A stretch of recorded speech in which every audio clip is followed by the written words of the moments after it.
opportunity. Starbucks has Wi-Fi, so we can contact them. Oh, smart. Yeah. Oh, that's good. Yeah. Well, we have Wi-Fi. Okay. Oh. The best way to introduce visitors to Cincinnati may be viewing our downtown from across the Ohio River and from the heights of Kentucky's Davoo Park.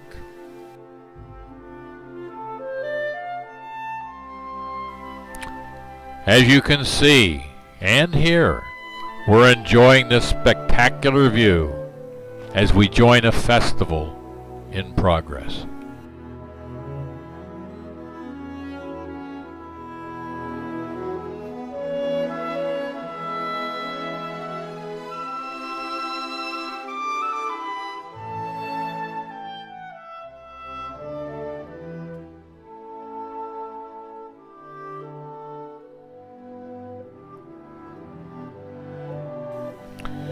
From Davoo Park, we drove through Covington, Kentucky's Main Strasse. That's where their German section is. Our main goal was see the statue of the Goose Girl, a must-see in Pat's travel guide.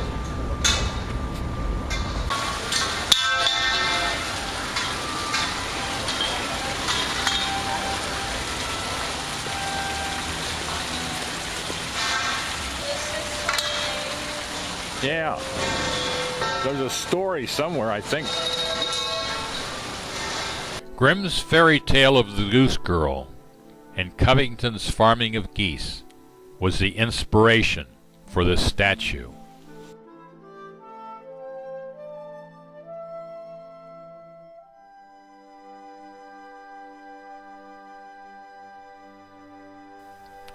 Michael, an avid photographer, is checking out some architectural shots. As you can see, it was a beautiful day for their visit. Out on the deck, I showed them where the Erie Canal used to run. We drove the route downtown, where the canal started, across Central Parkway, and then north, the boundary for Over the Rhine. This is the southern border of OTR, Central Parkway West, and in the distance you can see Mount Adams.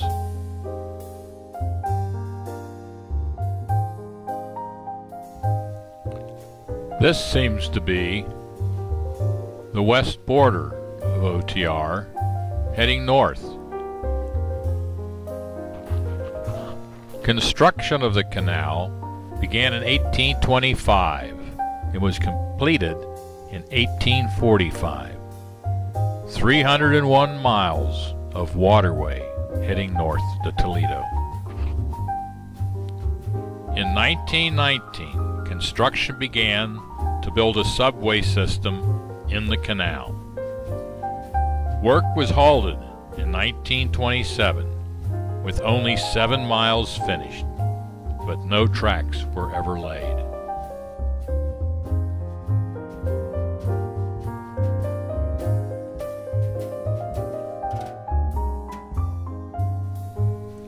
The next plan was to build a parkway on top of the canal.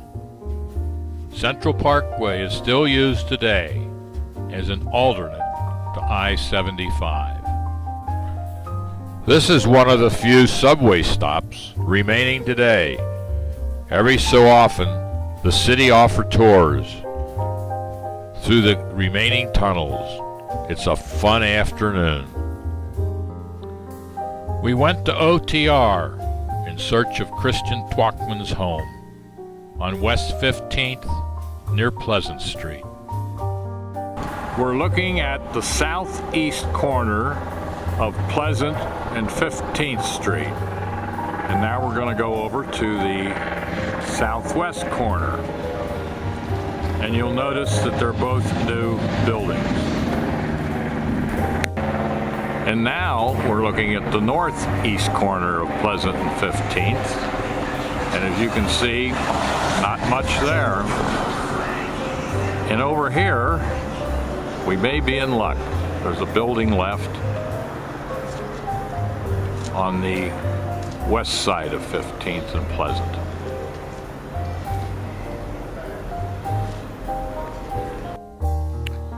"117 West 15th no longer is on the county books.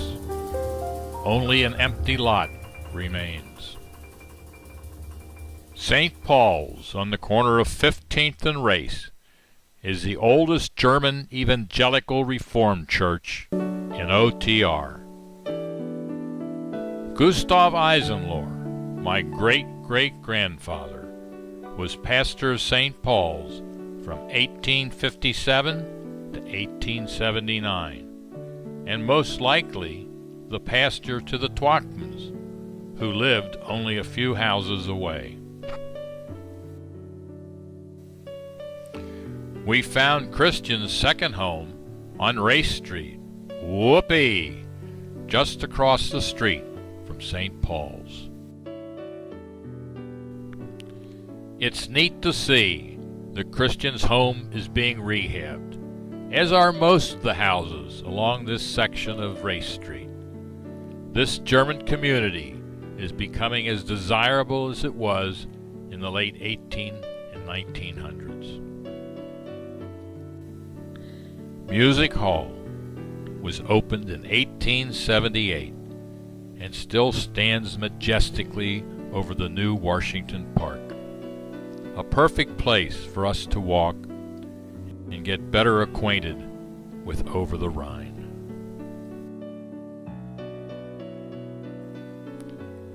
As we relaxed walking around Washington Park, Susanna mentioned that the flowers were the same type that they planted in Germany.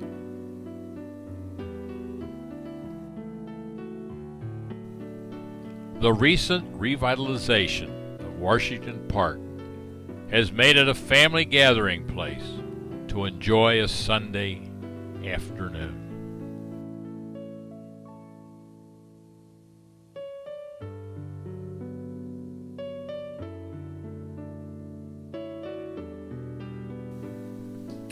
Just south of Music Hall stands St. John's German Protestant Church. My grandfather, Hugo Eisenlohr, was the minister there for 55 years, and his home was just 3 doors down. Leaving Washington Park, we drove up Vine Street to check out Hoyck's Opera House and People's Theater, both founded in the late 1800s and operated by my great-great-grandfather, Hubert Papa Hoyck. This is how People's Theater looked, as painted by Carl Jurgens in 1914, and was presented to Papa Hoyck in thank you for allowing Cincinnati Art Club members to show their work in his lobby. Both theaters were closed in 1946, just after the war.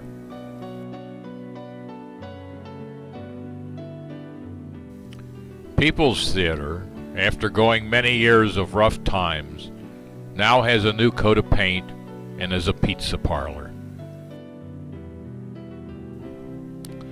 Hoyck Opera House was one of Cincinnati's finest theaters and was noted for booking the nation's best actors available at the time.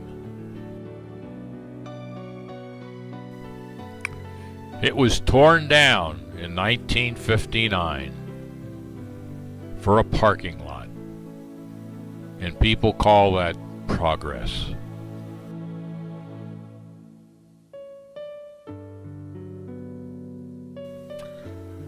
We continued up Vine Street till we hit Clifton, and then we rose up the hill in search of Amelia Twachtman-Minning's home. And here it is, 2217 Clifton Avenue, Amelia Twachtman-Minning's home. We know she lived there as early as 1875, from a letter from her brother John Henry Twachtman in Munich, sent to this location.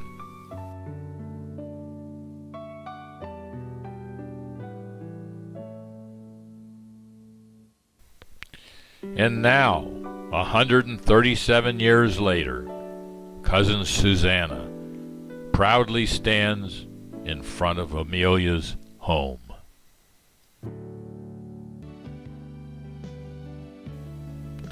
Looking up Clifton Avenue to Amelia's daughter's home, Alice Twachtman Minning Gerstel.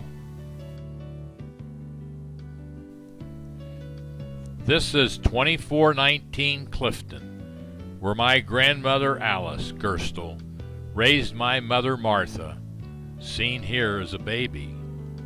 I have fond early childhood memories of this old house.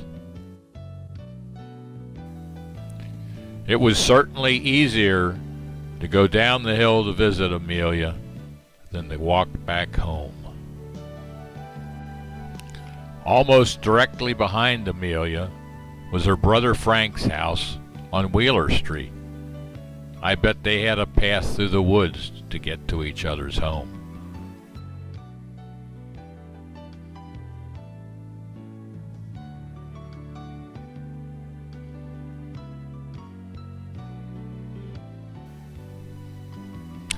Up Wheeler Street, just 1 block from Frank, lived the youngest brother, Carl.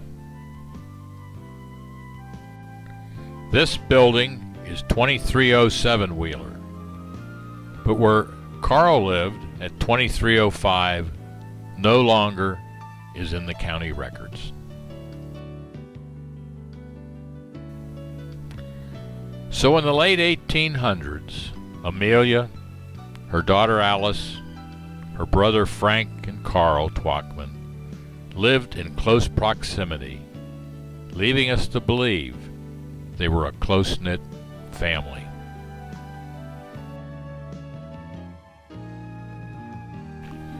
We traveled up to the top of Clifton Avenue, past Hughes High School, then descended down to the community of Clifton, and oddly enough to the house where I grew up. And yes, you're right, it was on Clifton Avenue.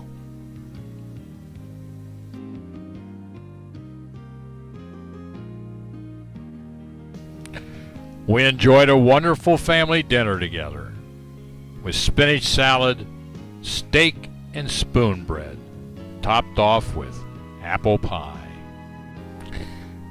And while we ate, we talked and shared favorite stories about our buddies Pat and Bob at Mecklenburg Gardens. And of course, included in our discussions were Karen, Mary and Bill Basket, smiling as we had dinner again at Mecklenburg Garden. We continued the rest of the evening to share stories, culture, family history, not to mention taking photos under the painting of John Henry Twachtman of the forest in Poling, Germany. After 24 wonderful hours, we finally had to say goodbye, with warm feelings in our heart and a sense that we had connected with our past and our future with our charming cousins. Prost, Susanna. Prost, Michael. We hope to see you soon. Maybe in Hatton.